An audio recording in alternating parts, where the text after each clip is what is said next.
Hello, everyone, and welcome to the concession stand here on the KB Radio Network. I am your host, Kevin Reed, and this is the review of HBO's original It. Welcome to Derry, episode 5, and this is finally, after 5 long weeks, it feels like, but not long in a bad way, not like painful weeks of watching television, but we've all been sitting on the edge of our chairs every Sunday evening waiting for the reveal of Pennywise. Yes, we've gotten multiple forms of it per se every episode, and it has been tasty good. But we all want it. We all want Pennywise the Dancing Clown, and we got him finally in episode 5, and once again portrayed by Bill Skarsgård, who portrayed Pennywise in the two most recent film adaptations of it. Episode 4 left us with a lot to mull over for the past week. You know, we got the encounter with Halloran and Taniel, where he went into Taniel's mind to find a location of where the entity is, and we also got the Maddie and Lily encounter. We was left off with that, with Maddie seeing it, actually being infected by it to the point to where she tried to cut her eyes out, and you had that left on a bit of a cliffhanger because it appeared that the children who walked in and saw what was going on, that Lily was the one that attacked Maddie. So, or Marge. Oh, I believe it's Marge. I keep saying Maddie.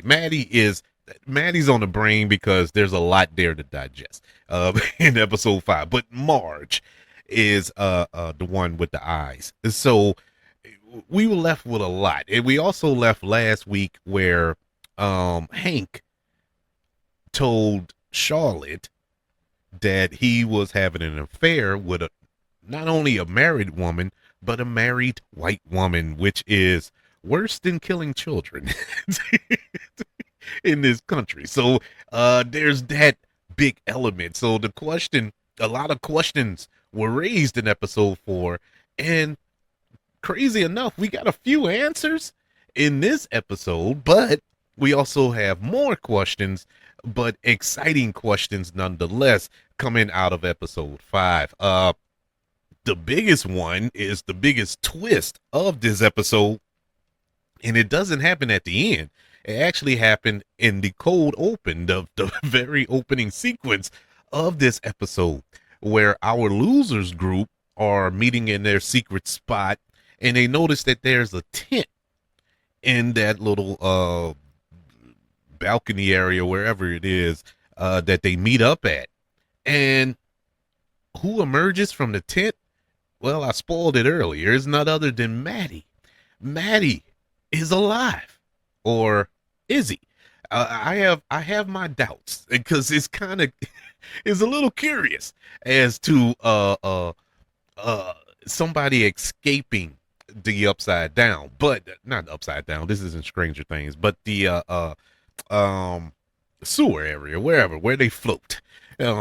So it's kind of curious that he just escaped, but whatever. I'm gonna go with what they telling me, even though in the back of my mind I know it's got to be more to it, because they didn't show him dying in the first episode like they showed the other children dying. So there is a possibility, but in the matter that he was attacked, it appeared that he died. But whatever, they telling me he's alive. Fine, I'm gonna run with it for now. But he's alive, and he tells Lily that not only him, but there are others who are still alive down in the sewers, and he doesn't want to go to the police because he rather go be with it than go back by his father. How bad of a relationship or living condition that that young man was experiencing in his home, where he would rather go down with this alien that feeds on your fears and eat you alive than go back by your paw. That's some that's scarier than it, to be honest with you. I was more disturbed by that than anything that happened in this episode. And that's scary, man. But nonetheless, he that's how much fear he has to go home. Let's not forget that in the beginning episode, the first episode, he was running away from home. That's how he got caught up in the situation that he's in, because he was running away from his home. And so I guess in his mind, he was good. That could be a reason why he escaped, because it couldn't have been worse than where he comes from in his house. That's crazy to me, but it's actually true though, because there's people, children and women and whoever who go through situations like that. And so my heart goes out to him. But nonetheless, back to the show, we get the scene where Hank is being transported to Shawshank. He's being brought onto the bus to go to Shawshank. And here's a little tidbit for everybody. In the year that they're in, where this show is set in the same time as the Shawshank Redemption. And so technically, right now, he can go and be with Red and Dufresne. He can go to Shawshank and be with them, because they're there. They're currently at Shawshank. And so I was looking forward to that, to be honest. I thought maybe we'll get a reference to that. Like somebody would say, "Oh, you'll be all right. Just see Red when you get there," or something like that. I thought we was going to get a little shout out like that, but we didn't. We didn't get it. That would have been cute. But he's being transported earlier than expected, because Charlotte was there to see him go. I believe they moved it up a day or something like that. But while they were there, before he can get on the bus, one of the parents of the children that was murdered tried to assassinate Hank before he got on the bus, but the police stopped him. And he promised to kill him, and understandably so, because he's being told that this is the man responsible for the death of his child. And so if you put yourself in those shoes, I'll put myself in those shoes, I probably would have did the same thing. Well, it wouldn't have been a probably. I would have did the same thing. But what's creepy about this part of the show was Charlotte saw this creepy looking cop staring out of this glass, out of this window in the door inside of the jail, in his kind of a adaptation of a Pennywise smile.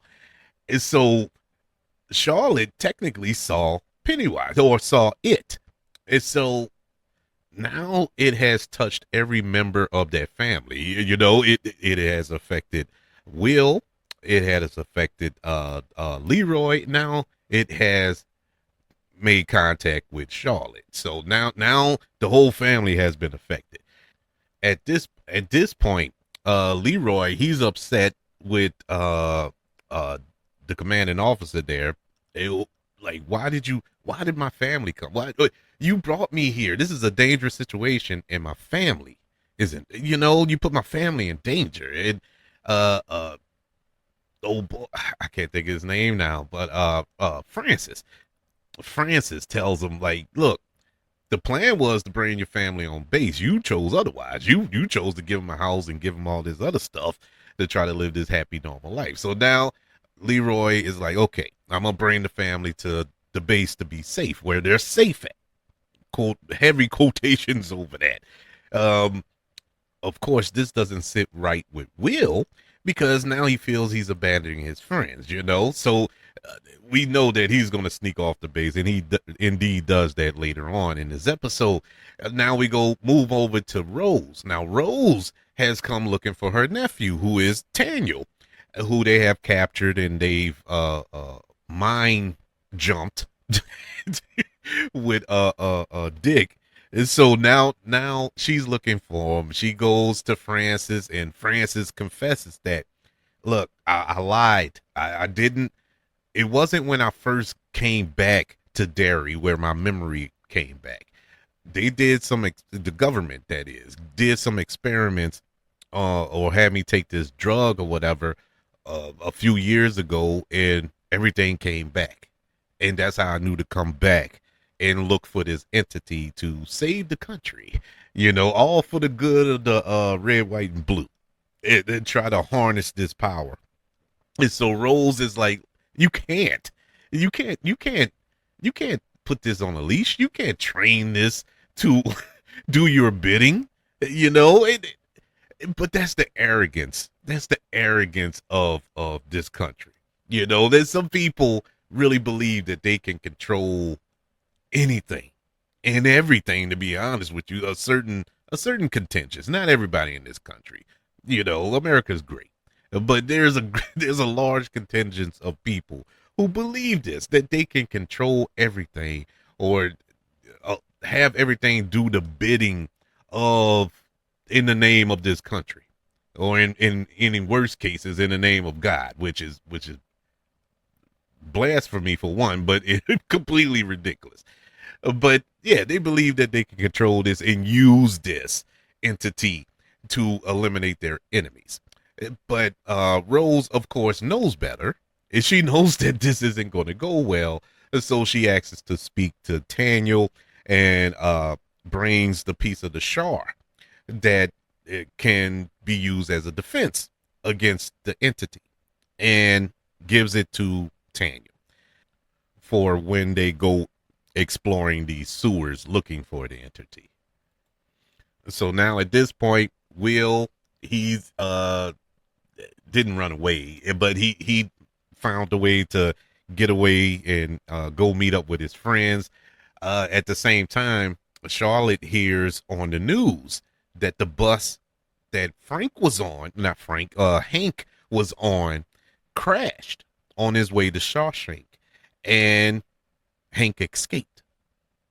Oddly enough, I think he's the only one that escaped. They didn't name anybody else, but I think he's the only one that escaped off that bus.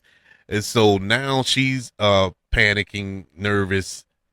She being Charlotte, trying to find out what's going on with Hank, because he's going to be in more trouble than he's already in. And so here's where it gets juicy. Here's where the soap opera comes in. That we come to find out, Ingrid, the nurse that's from Jupiter Hero, that works, or at least is friends with our young lead, Lily. She, played by Madeline Stowe, who still amazes me that she didn't age. She doesn't age. She doesn't age. But come to find out that the woman he's having an affair with, the white married woman he's having an affair with, is Ingrid. Which is interesting, because I was wondering where Ingrid was going to come into play. What was the purpose of this character? I thought that she was, and it still could play out this way, I thought that she was the young, well, not the young, but she, that character was that young clown in that flashback with Francis going to the carnival. I thought that maybe she was Pennywise's daughter, and because she was just too nice, too nice to be on this show. She just didn't fit Derry. I know it was something kind of fishy about her character, which it still could play into that. I'm not scratching that off of my bingo card just yet. I think that's still in play. But as for now, she is having an affair with Hank, and I don't blame Hank. Madeline Stowe is beautiful. But anyways, the military, they converge on the house. They're about to enter the sewer system through the house. And at the same time, our losers group, they have decided to go after the entity and rescue the children that are still alive down there, according to Maddie. And so Lily, she took some mommy's helpers, which we know is Valium, but she took some of mommy's helpers that they can take, that can combat the fear. At least so they think. as they go down there. So they go down into the sewers as well. And this was a very tense part of the show, especially for Halloran, who had a flash of his childhood with his. Well, I don't know if his childhood or not, but a flashback with his grandmother and his grandfather being a complete and utter. I don't even know how to describe him, but he's an evil individual, and so we get that big encounter there. So he gets lost. He gets detached from the group. Another portion of the group, they see their biggest fears, and it was none other than a manifestation of Uncle Sam, which was funny to me. That made me laugh because if that's your fear, if Uncle Sam is your fear, and you're in the military, that tells me one of two things. One, you was drafted and you didn't want to be in the military, or you foresee that the government is full of caca, and you you don't want. But whatever it is, you're afraid of the government, and that just put the fear of God in them, and they ultimately were taken out.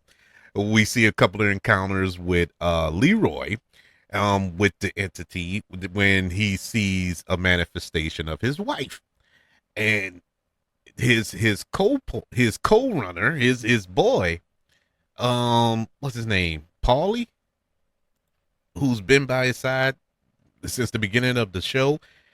He's with him. He's looking around. He's like, what are you looking at? You know, he doesn't see the entity.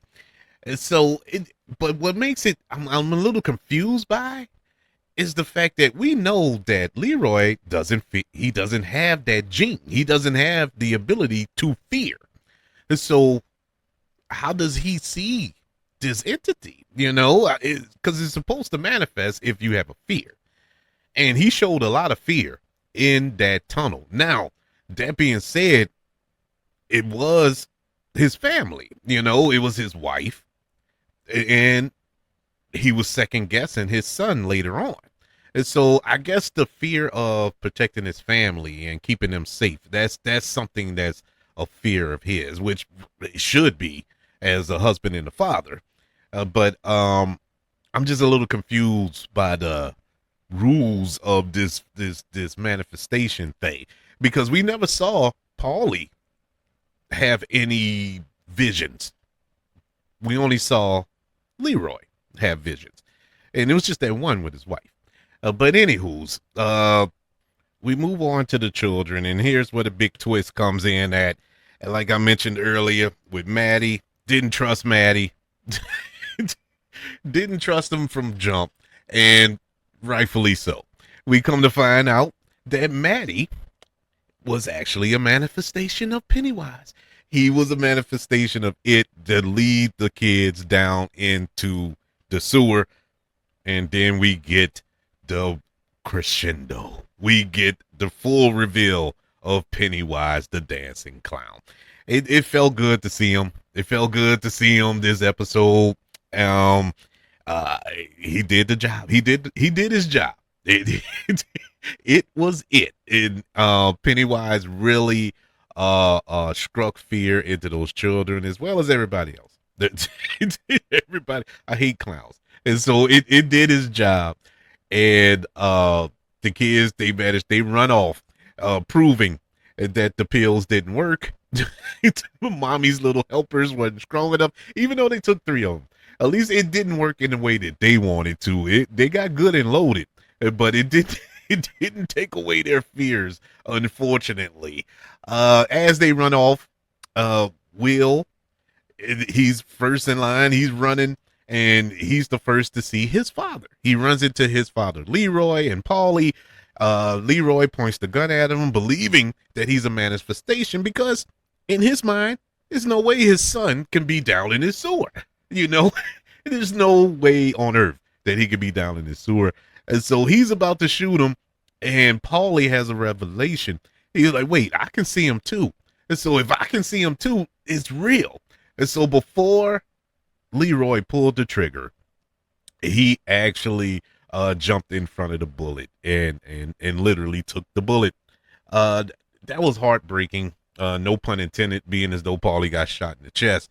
But it was heartbreaking because at first I'm like, man, they really gonna kill Will? They really gonna have this man kill his son like this, you know? And then it dawned on me, I'm like, well, Will gotta survive because Will is the father of the character from the It that we know from the movies.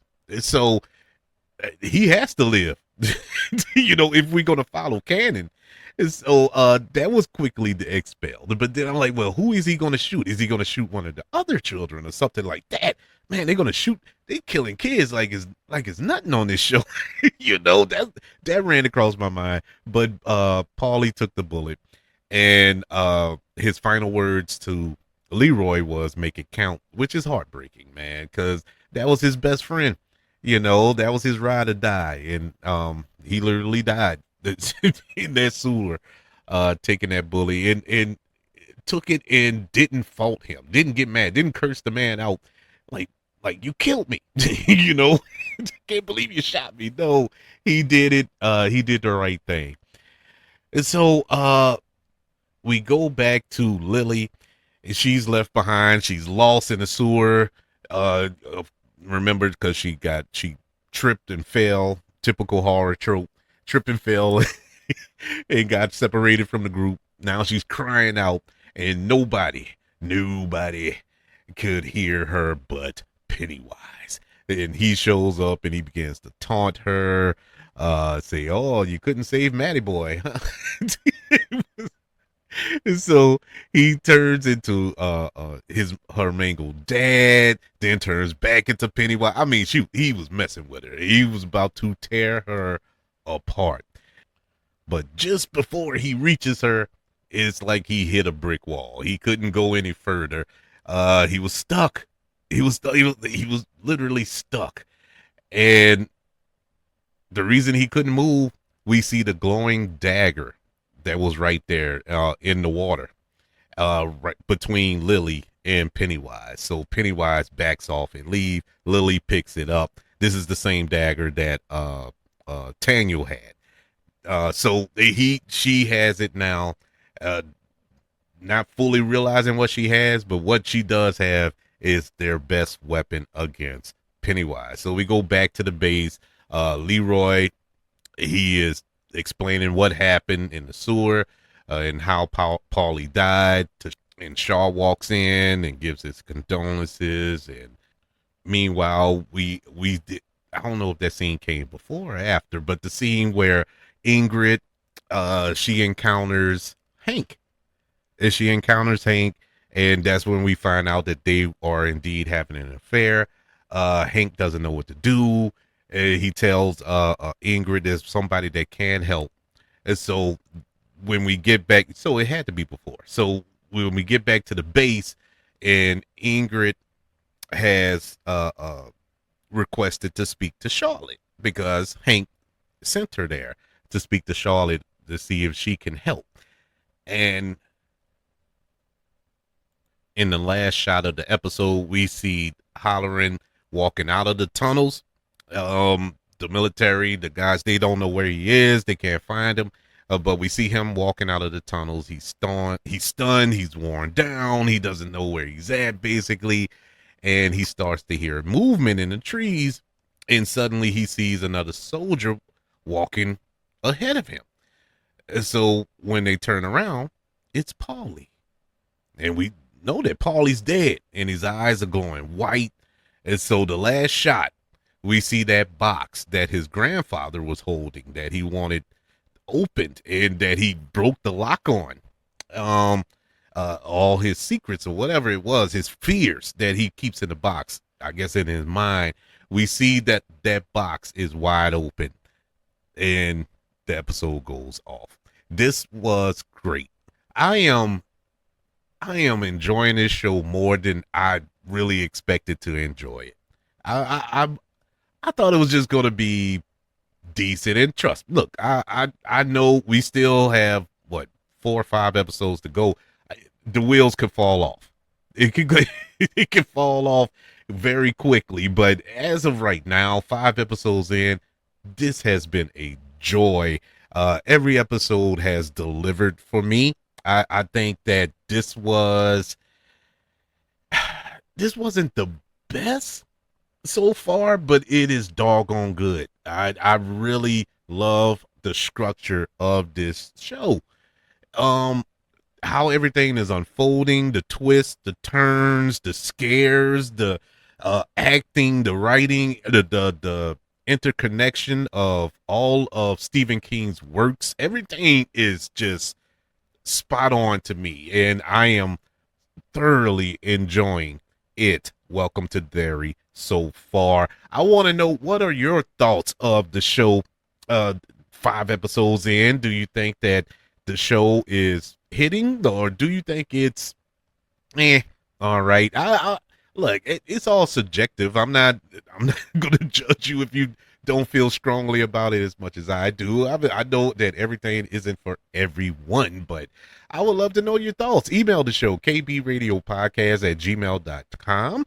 You can also search for this show on all social media platforms. Just search for the KB Radio Network. Also, subscribe to the KB Radio Network channel on YouTube and like this video if you don't mind. Don't forget about the 5 stars, the reviews, and sharing this show if you're listening on Apple Podcasts, Spotify, iHeartRadio, wherever you are currently listening to the concession stand here on the KB Radio Network. Everybody, thank you for joining me for this review of It. Welcome to Derry, episode 5. Please come back next week as we review episode 6. And before we get to episode 6, we know that Thanksgiving is falling in between. And so I just want to be one of the first, if not the first, to wish everyone out there a happy Thanksgiving. I hope that you enjoy your holiday. I hope that everybody puts on an extra 15 pounds for all the eating of the turkey and the ham and the all that good stuff this Thursday, and the leftovers you're gonna have for the next week. Enjoy. I'm thankful for all of you. I thank you for joining me on these reviews. I want you all to know that I love you. Continue to love everyone, and until we speak again, you all be blessed.